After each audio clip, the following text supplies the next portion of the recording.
I'm Kendra Cook, your host for the DCTV Daily News program out of Dove Creek, Colorado. The Dolores County Broadcasting Network is the producer of DCTV with support from the Southwest Colorado TV Translator Association. That's the special district association responsible for bringing the area free to access TV stations over the air by antenna. This is a community TV station. If there's a news story or event information that you would like to share, you can call us 970-677-4119. And if you're a business or organization, we welcome you to find out about sponsorship opportunities for banners or video segments run on the channel. This is the Monday program for June 1st, 2020. Rabbit, DCTV Daily News. First off, we'd like to congratulate the Dove Creek class of 2020 on their graduation last Friday evening. What a great tribute, especially wonderful for so many to pull together to make an outdoor ceremony possible. We will have an edited version of the event run on the DCTV channel this week. Meanwhile, here's a glimpse, courtesy of TPI Productions, of their big send-off.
The Durango Herald reported on the protesters in Durango this past weekend as the entire country's big cities turned into hotbeds for activist protesting and rioting instigations.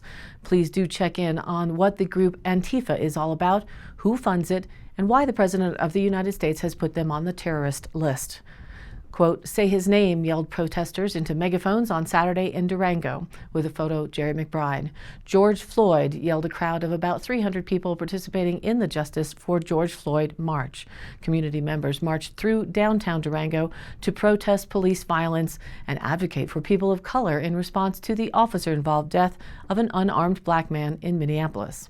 Derek Chauvin, a white police officer, used a knee restraint on the neck of George Floyd, a black man who later died on Monday last week. Chauvin, who was fired, was charged Friday with third-degree murder and second-degree manslaughter. The protests that have engulfed Minneapolis and many cities across the country, including Denver, since the incident spread to at least 15 cities around the country, as they said.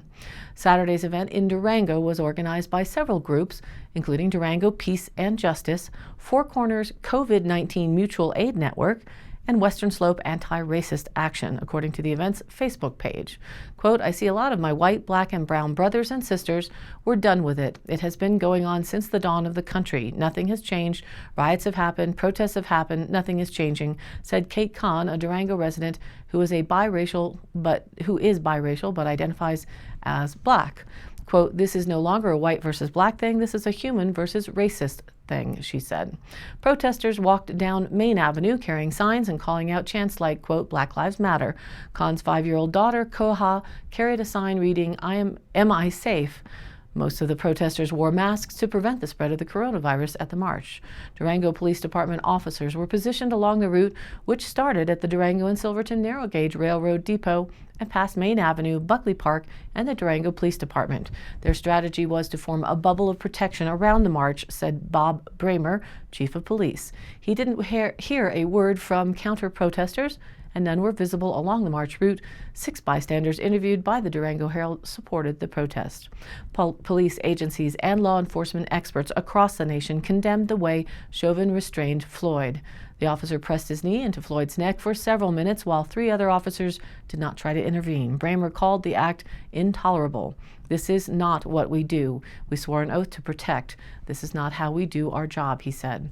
Of 8 protesters interviewed by the Herald, most said that they wanted to make a statement against police oppression and institutional racism, to support people of color, or to remember Floyd and others killed while in police custody. Quote, "I'm tired of black men being killed. I'm tired of black women being killed. I'm tired of the race war that is going on in this country because of the racist that is in the White House," according to Yvonne Tree Davis, a member of the Southern Ute Indian tribe. Durango is a place where everybody has a picturesque image. The reality of Durango is that people are very marginalized here, said one event organizer who spoke on the condition of anonymity. It's not that we're just fighting for people of color, we're fighting for everyone, but especially people of color. Cecil Davis, who is black and lives in Durango, said the protest shows that people are tired and want things to change, but another approach would be more productive. Other protesters advocated for solutions such as improved screening and training for police officers, more behavioral health and therapy practices, increased accountability for law enforcement and governments, and anti-racism education. And now, let's take a look at the local weather for the week ahead. Today, mostly sunny with a high near 83 degrees with south-southeast winds at 5 to 15 miles an hour. Tonight, mostly cloudy skies and a low around 55 again. Southwest winds continue to 5 to 10 miles an hour. For Tuesday, again mostly sunny and a high near 85 with east-southeast winds at 5 to 15 miles an hour, shifting west-northwest in the afternoon. For Tuesday night, partly cloudy and a low around 54. The winds are now north-northwest winds, 10 to 15 miles an hour for Tuesday night, becoming light and variable for the evening. Into Wednesday, we're looking for a sunny sky and a high near 86 degrees. I'm thinking Wednesday will be hot.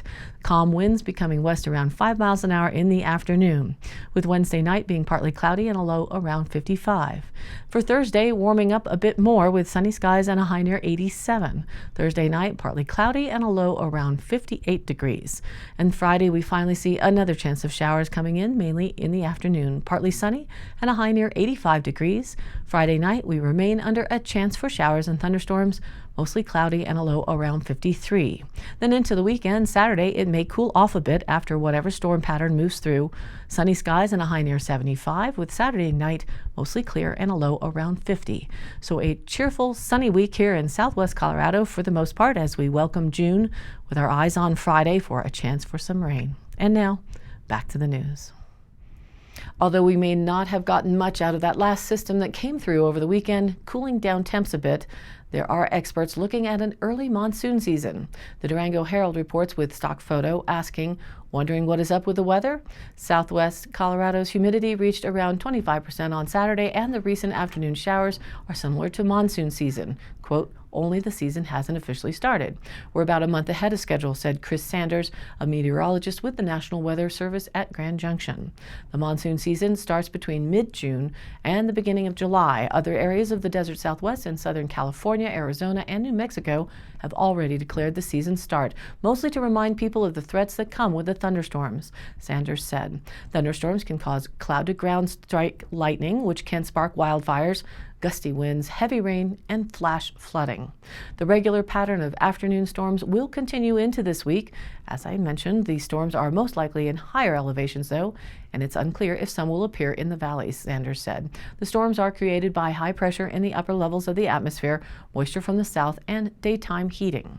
A weather system coming from the California coast might cause more widespread showers until the end of the week, but the strength of that system is still uncertain, Sanders said. It'll be interesting to see how June bears out, especially if we continue this monsoon-like pattern, Sanders said. So what's happening to the south of our border into New Mexico these days? The Journal reports that New Mexico will allow restaurants, shopping malls, and saloons to reopen at limited capacity starting today, Monday, June 1st, as state health regulators relax restrictions aimed at slowing the spread of the coronavirus, an AP photo of Governor Lujan Grisham. Over the past few weeks, protesters had taken to the streets in front of Animas Valley Mall to protest the stricter regulations Lujan Grisham had put into place. In light of the governor's last Thursday announcements, protesters canceled a rally planned for Santa Fe on Saturday. Democratic Governor Michelle Lujan Grisham announced the changes under a new 30-day public health order, speaking on Thursday at an online news conference from the State House. "This is really good news," Lujan Grisham said. "New Mexicans have worked really hard to respect and protect each other, and in fact, it's paying off. We can restart our economy. We can come back strong." She also urged people to not let their guard down and to use increased caution as they venture out to more businesses and public venues. Health officials also outlined a new rapid response initiative for responding to COVID-19 outbreaks as businesses starting on Monday. 9 more state parks are opening, though not for overnight camping. Drive-in movies are sanctioned, and the state's 14-day quarantine requirement for incoming commercial air travel is being dropped for some businesses. Restaurants can open at 50% of maximum capacity, while a 25% limit will be applied to shopping malls, hair salons, barbershops, tattoo parlors, massage services, and nail salons as they return to business for the first time since March. Loitering is prohibited, and food courts will remain closed. The changes apply to the entire state, including the northwest of the state that accounts for the majority of infections statewide. Gyms and hotels also will be allowed to operate at 50% of maximum occupancy, though group fitness classes are prohibited. The reopening comes with other industry-specific restrictions to limit transmission of COVID-19. The state Supreme Court on Thursday ordered Grant's Mayor Martin Hicks to adhere to public health emergency orders after he attempted to override state restrictions by encouraging local businesses to resume activity and directed city officials to reopen a municipal golf course against the governor's health orders. Siding with the state, the court said that the public health emergency orders from the health department secretary, quote, shall supersede contrary orders and directives by Hicks concerning the legality of mass gatherings and the exceptions provided for essential services. The governor said she personally has followed a higher standard in adhering to state health orders and precautions designed to limit the spread of COVID-19 in response to questions about her purchase of jewelry by phone for remote pickup in April from a store in Albuquerque when non-essential retail stores still were ordered to be closed. Lujan Grisham noted that she began wearing a mask in public before it became a state requirement and has refrained from visiting her mother in person at a nursing home since January as a public safety precaution. She described reports about the jewelry purchase as, quote, widely inaccurate without identifying specific inaccuracies. Spokeswoman Nora Myers-Sackett has said that the transaction was entirely contactless and that the store was never, quote, opened when a friend of the governor's went to pick up merchandise off-site. Quote, here's what is accurate, she said. Support local businesses. Do no in-person shopping. Businesses that are closed are not open for that. I'm happy to demonstrate that I can lead by example. I should be accountable. State health officials reported 108 new confirmed COVID-19 infections and 6 related deaths. That brings total confirmed infections to 7,364 and 335 known coronavirus deaths. There were 196 hospitalized patients. More than 183,000 tests have been conducted across a state of 2.1 million residents. Federal health authorities have confirmed 1 case in New Mexico of multi-system inflammatory syndrome associated with coronavirus in a juvenile patient, Human Services Secretary David Scrace said. Symptoms of the syndrome resembled those of Kawasaki disease, a rare blood vessel disorder. Quote, I'm told the child is doing well, though, and in great care. He said he flagged the state's above average infection rate among children as a continued point of concern. Meanwhile, the state court system's plans in mid-June to resume jury trials that had been suspended because of the coronavirus pandemic. An order issued last Thursday by the state Supreme Court's Chief Justice lifts the suspension that has been in place since March. The state's 13 judicial districts can start jury trials beginning June 15th through July 15th. And our High Canyon Country happenings. Happy June, folks. The summer solstice around June 21st is now in our sights, and we can feel the heat of summer coming on strong. Just doesn't feel exactly like a standard summer with the combination of the Project COVID-19 crisis constraints, which have mostly been pushed out of the headlines by the rampant protesting and violence across the nation. We live in unique and turbulent times. Locally, mark your calendar and start gathering up your big debris items to take advantage of the Town of Dove Creek's free June cleanup. That's this Saturday, June 9th from 8 a.m. to 4 p.m. or until dumpsters are filled. There is also a container set up by the Community Voice for metal materials to be thrown away on the west side of the town office. There are certain restrictions on what items you cannot throw away For all the details, go to the town's website or to their office for further details. And a reminder for the Dove Creek Care and Share Food Pantry. Food is being made available Monday through Friday from 12 noon to 2 p.m. at the VFW backdoor entrance. You need not call, but just knock and someone there will take you through the process of getting a box of food. It is for Dolores County and Egner area residents only. Deliveries are being made to Rico in Dolores County, and you simply need to sign with the number of your household. For those who qualify, additional federal assistance like TFAB food is also available. Again, the volunteers will help you with that simple process. For any questions, you can call Kat or Keith at 970-769-0005 or 970-769-0006. They are also being made available for deliveries if you need that for staying at home. And the Rock reaching out to community and kids is also generating work around concepts of how to best move forward with their programs in this time of viral health concerns. They are offering breakfasts and lunch for drive-through pickup for those ages 0 to 18 from all of Dolores County, and have art lesson pickups, skill lesson pickups, and hangout challenges for pickup through June. Visit them on Facebook or online at dovecreekrocks.com for all of the updated details. And I post up these High Canyon Country happenings on our Facebook page. That's DCTV Daily News, where you can also watch the program replay along with news links and stories of local interest. And you too can share other events or news there and join in on the conversation. Again, this is your local TV station, so if you have something you'd like to share, contact us. The email is dcbnnews@gmail.com, or you can call 970-677-4119. Thanks for tuning in to DCTV Daily News. Programs are broadcast Monday through Friday with replays online on our YouTube channel and our DCTV Daily News page on Facebook. And if you do like the program, please like and follow us on Facebook and share it with your friends and family.